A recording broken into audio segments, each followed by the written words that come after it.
জয় রাধে জয় রাধে। জয় জয় কলরব নদিয়া নগরে, জনমল ভিল গোরা সচির উদরে।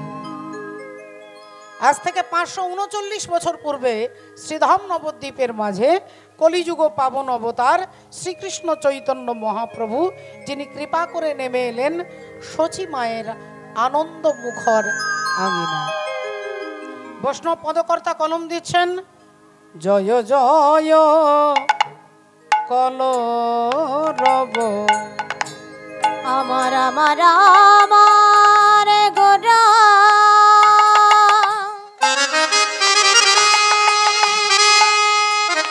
গোরা রে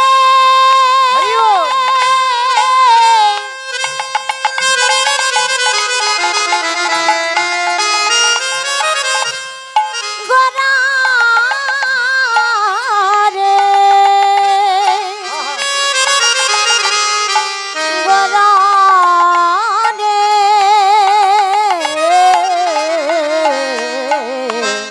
জয় জয় কলরব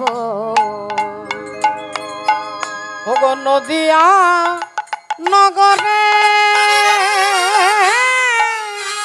জয় জয় কলরব নদিয়া নগরে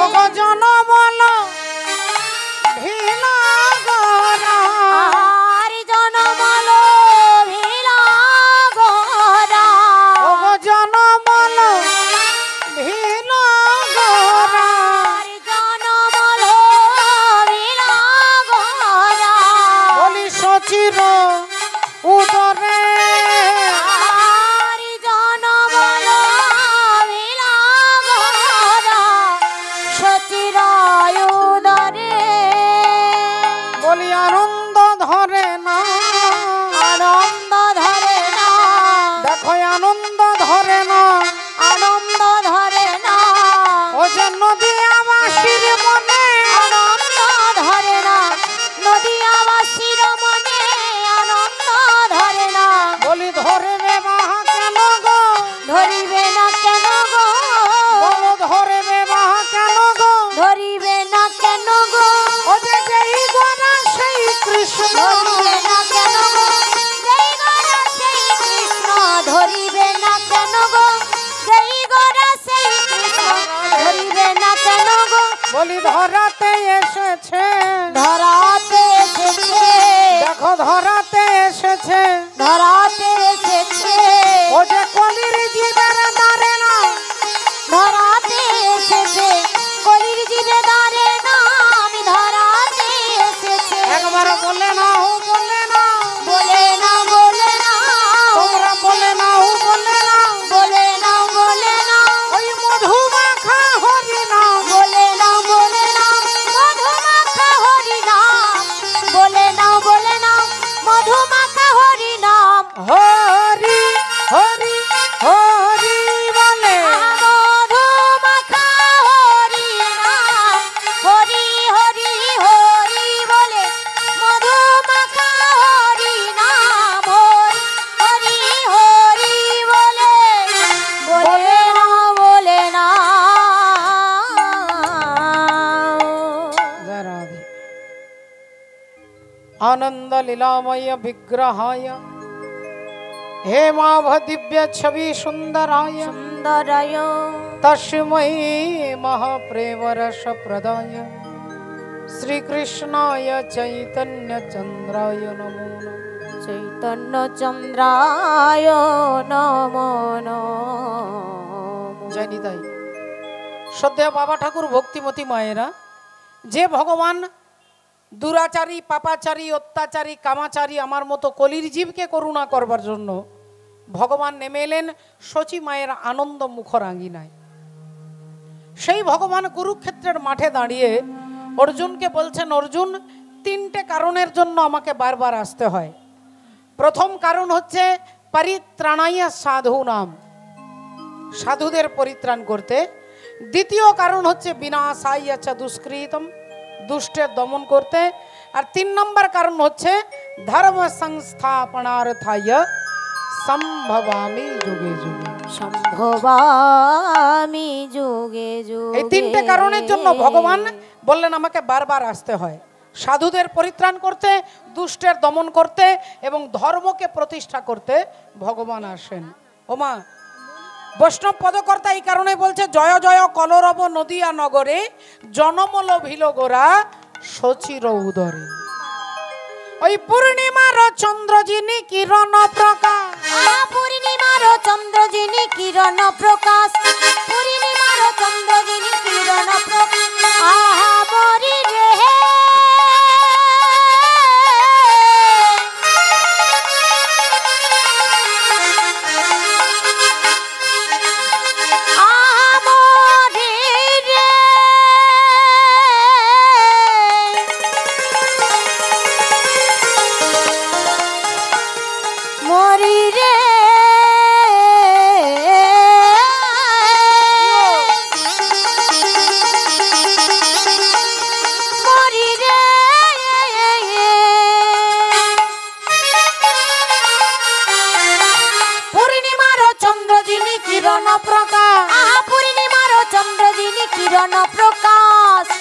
আরে দূরে গেল অন্ধকার পাইয়া নৈরাশ, দূরে গেল অন্ধকার পাইয়া নৈরাশ, দূরে গেল অন্ধকার পাইয়া নৈরাশ। বলি আধার দূরে যাবে হে, আধার দূরে যাবে হে, আধার দূরে যাবে হে, আধার দূরে যাবে হে। গোরা চাঁদের উদয় হলে, আধার দূরে যাবে হে, গোরা চাঁদের উদয় হলে, আধার দূরে যাবে হে। গোরা চাঁদের উদয় হলে হরি হরি হরি আহা গোরা চাঁদের উদয় হলে হরি হরি হরি বলো, গোরা চাঁদের উদয় হরি হরি হরি বলো, গোরা চাঁদের উদয়। আধার দূরে যাবে হে, আধার দূরে যাবে হে, আধার দূরে যাবে হে। তাহলে বাবা ঠাকুর ভক্তিমতী মায়েরা যে হরি কথা, যে ভগবানের কথা শুনবার জন্য আপনারা আজকের এই রাত্রিকালে উপস্থিত হয়েছেন, চৈতন্য চরিতামৃতে বলছেন কোনো ভাগ্যে কোনো জীবের শ্রদ্ধা যদি হয় তবে তো সেই জীব সাধু সঙ্গ করয়। সাধু সঙ্গ হইতে হয় শ্রবণ কীর্তন, আর কীর্তন হইতে হয় জীবের অনর্থ নিবর্তন। তাহলে একটু ভালো করে লক্ষ্য করে দেখুন, শাস্ত্র বলছেন কোনো ভাগ্যে কোনো জীবের শ্রদ্ধা যদি হয়, আমাদের যদি পূর্বজন্মের স্বীকৃতি থাকে তাহলে আমরা ভগবানের কথা শুনবার সুযোগ পাবো। মাগো রাধে রাধে। ও মা, যে চৈতন্য ভগবান জগতের জীবকে চৈতন্য সত্তা জাগ্রত করবার জন্য আসছেন, চেতনা দেওয়ার জন্য আসছেন, রাধে রাধে, সেই ভগবান তিনি সর্বত্র আছেন। আমার সামনে পেছনে ডাইনে বামে তিনি সর্বত্র রয়েছেন, কিন্তু আমি ভগবানকে দেখেও চিনতে পারছি না। মা আমি দেখেও চিনতে পারছি না। এর কারণটা কি? ভগবান যদি সব জায়গায় আছে তাহলে আমি তাকে দেখলেও চিনতে পারছি না কেন? এর কারণ হচ্ছে আমার ভেতরে অহংকার আছে, আর এই অহংকারের জন্য আমরা ভগবানকে দেখেও চিনতে পারি না। মাগো আমার আপনার সামান্য মানুষের অহংকার হতেই পারে, অহংকার কার হলো না? সৃষ্টিকর্তা ব্রহ্মা 56 কোটি জীব যিনি সৃষ্টি করেন, সেই সৃষ্টিকর্তা ব্রহ্মার মনের মধ্যে অহংকার এলো যে আমার কারখানায় রাষ্ট্রপতিও তৈরি হয়, আমার কারখানায় প্রধানমন্ত্রীও তৈরি হয়, আবার আমার কারখানায় মুখ্যমন্ত্রীও তৈরি হয়। আমি ডাক্তার তৈরি করি, মাস্টার তৈরি করি, ইঞ্জিনিয়ার তৈরি করি, তাহলে আমি ব্রহ্মা চারিদিকে তাকিয়ে দেখো আমার কোথাও একটা মন্দির নেই?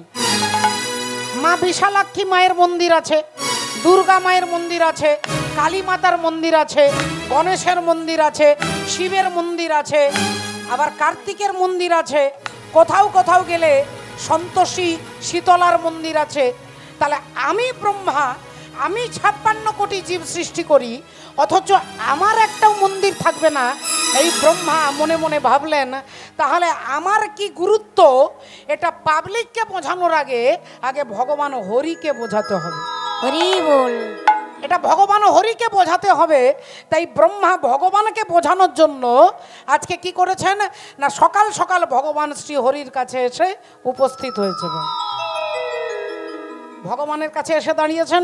ভগবান বললেন আরে আরে আরে আরে ব্রহ্মাজি আসুন আসুন আসুন আসুন, ভেতরে আসুন। ব্রহ্মা একটু ভেতরে গিয়ে হাত জোড় করে বলে উঠল, ঠাকুর আজকে একটা বিশেষ কাজের জন্য এসেছি। কি কাজ? না তোমার কাছে কয়েকদিনের জন্য ছুটি চাইতে এসেছি। ভগবান বললেন, আরে আপনি ছুটি নেবেন? আরে আপনি ছুটি নিলে তো 56 কোটি জীব আপনি প্রতি মুহূর্তে তৈরি করছেন, আপনার ছুটি নেওয়া মানে তো কারখানা বন্ধ হয়ে যাবে, সৃষ্টি কার্য বন্ধ হয়ে যাবে। ব্রহ্মা মনে মনে ভাবছে, দেখেছো দেখেছো আমাকে ছুটি দিতে চাইছে না, আমার কত গুরুত্ব। আমি যদি ছুটি নিয়ে নিই তাহলে সৃষ্টি কার্যটা বন্ধ হয়ে যাবে, কিন্তু আমার গুরুত্বটা তো ভগবান হরিকে বোঝাতে হবে। তাই বললেন, না না ঠাকুর, তা বলে কি আমার ছুটির দরকার নেই? আমারও তো একটু রেস্টের দরকার, বিশ্রামের দরকার, তাই আমাকে কিছুদিনের জন্য ছুটি দিতে হবে। তা ভগবান বললেন, আচ্ছা বেশ ঠিক আছে। ভগবান বুঝতে পেরে গেছে যে ছুটিটা বড় কথা নয়, আমাকে টাইট দেওয়ার জন্য ব্রহ্মাজি ছুটি চাইতে এসেছে। বললেন, আচ্ছা ঠিক আছে যান, আমি আপনাকে ছুটি দিলাম, যান, আমি আপনাকে ছুটি দিলাম, যান। এখন ব্রহ্মাজি তাড়াতাড়ি করে বেরিয়ে আসছে ভগবানের কাছ থেকে। বাইরে বেরিয়ে এসে ভাবছে, এখন আমি কদিনের জন্য ছুটি নিলাম, আমিও ভগবানকে বলিনি আর ভগবানও আমাকে বলেননি, আমিও বলিনি আর ভগবানও বলেনি। তাহলে এক কাজ করি, এখন আমি 2 মাস কারখানায় আসবো না। 2 মাস যখন কারখানাতে তালা বন্ধ থাকবে, সৃষ্টি বন্ধ হয়ে যাবে, তখন ভগবান হরি আমার গুরুত্ব বুঝবে। এই ভগবানের কাছে ছুটি নিয়ে আর ব্রহ্মা হাসতে হাসতে রাস্তা দিয়ে যাচ্ছে, হাসতে হাসতে রাস্তা দিয়ে যাচ্ছে ভক্তিমতী মায়েরা। এখন ব্রহ্মা মনের আনন্দে ভাবছে আর কিছুক্ষণ পরেই ভগবান হরির টনক নড়বে। আর যেই তিনি হাঁটতে হাঁটতে যাচ্ছে, অমনি কিছু দূর যাওয়ার পরে তিনি থমকে দাঁড়িয়ে গেছে। একই এরা কারা? এরা কে? দেখছে একটা বিশাল বড় লাইন আসছে, উটের লাইন, উট। এক একটা উটের পিঠে এক একজন বুড়ো ভদ্রলোক বসে আছে বাবা। একটা উটের পিঠে একজন বুড়ো ভদ্রলোক, এরকম হাজার হাজার উট আসছে আর হাজার হাজার বৃদ্ধ ভদ্রলোক উটের ওপরে চেপে আছে। তাদের সাদা চুল, সাদা দাড়ি, সাদা ধুতি, সাদা পৈতে, সাদা নামের মালা, নামের ঝোলা নিয়ে উটের পিঠে চেপে লম্বা লাইন দিয়ে আসছে। এখন ব্রহ্মা ভাবলেন, এরা কে? যাদেরকে আমি দেখছি এরা কে? এরা তো কেউ আমার কারখানার তৈরি নয়, কারণ আমার কারখানা তৈরি হলে তো আমি তো তাদেরকে দেখলে চিনতে পারবো। তাহলে এরা কে? এদেরকে কে তৈরি করেছে আমাকে জানতে হবে। তাই ব্রহ্মার রাস্তার মাঝখানে এরকম করে দাঁড়িয়েছে। দাঁড়ান দাঁড়ান, একটু দাঁড়ান, একটু দাঁড়ান।